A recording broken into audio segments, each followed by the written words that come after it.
அஸ்ஸலாமு அலைக்கும் வரஹ்மத்துல்லாஹி வபரக்காத்துஹு.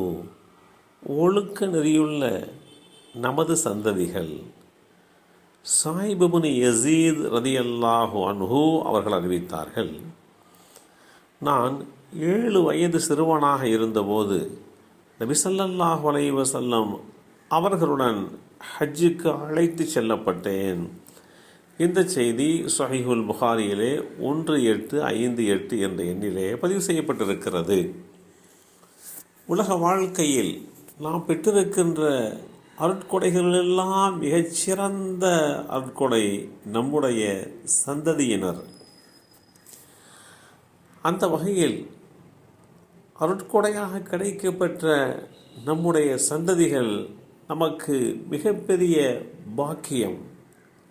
காரணம், அல்லாஹுவின் அருட்கொடைகள் அனைத்தும் இஸ்லாமிய மார்க்கத்தின் பார்வையில் அவைகள் அடைக்கலப் பொருளாக பார்க்கப்படுகிறது.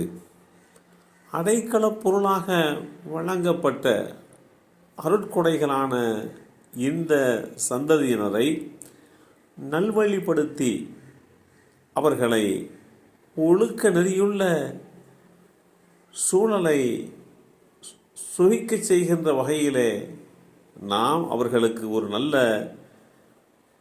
நெறிமுறைகளை போதிக்க வேண்டும்.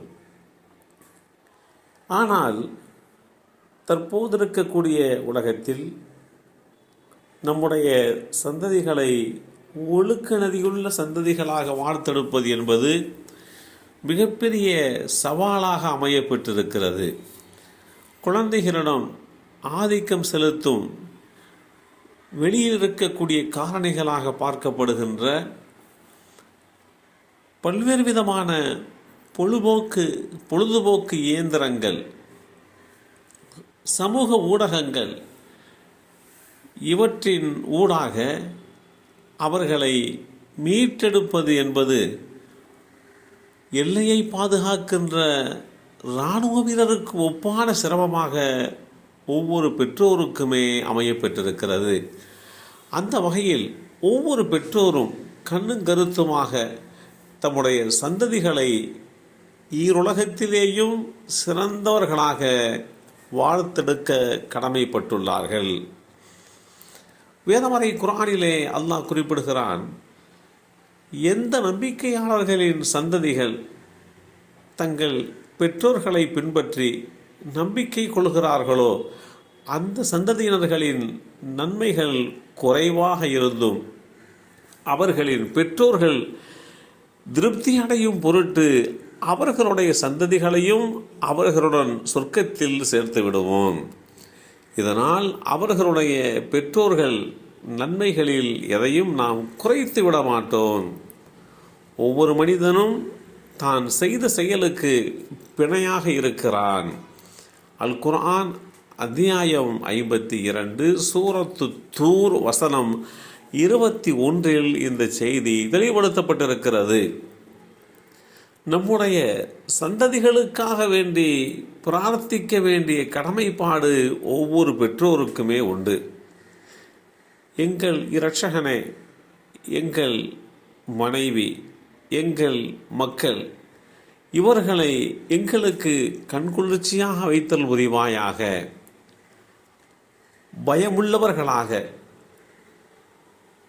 இறையச்சமுள்ளவர்களுக்கு வழிகாட்டியாகவும் எங்களை நீ ஆக்கி வைப்பாயாக என்று நல்லோர்கள் பிரார்த்திப்பார்கள் என்ற இந்த பிரார்த்தனை வரிகள் வேதமறை குர்ஆன் அத்தியாயம் 25 சூரத்துல் ஃபுர்கான் வசனம் 74 இடம்பெற்றிருக்கிறது.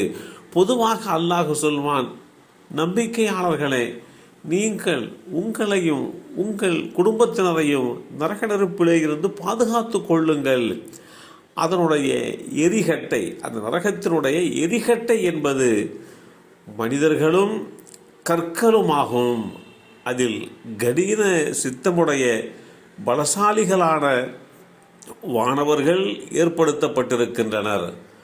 அல்லாஹ் அவர்களுக்கு ஏவியதில் ஒரு சிறிதும் மாறு செய்ய மாட்டார்கள். அந்த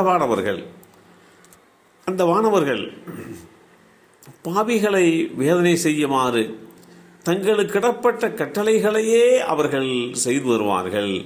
அல் குர்ஆன் அத்தியாயம் 66 சூரத்து தஹரீம் வசனம் 6 இந்த செய்தி தெளிவுபடுத்தப்பட்டிருக்கிறது.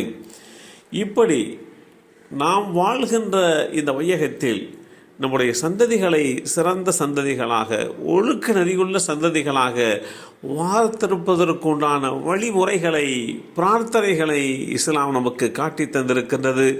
அந்த அடிப்படையிலே அல்லாஹ் நம்மையும் நம் சந்ததிகளையும் ஒழுக்க நெறியுள்ள சந்ததியாக ஆக்கி தந்தல் புரிவானாக.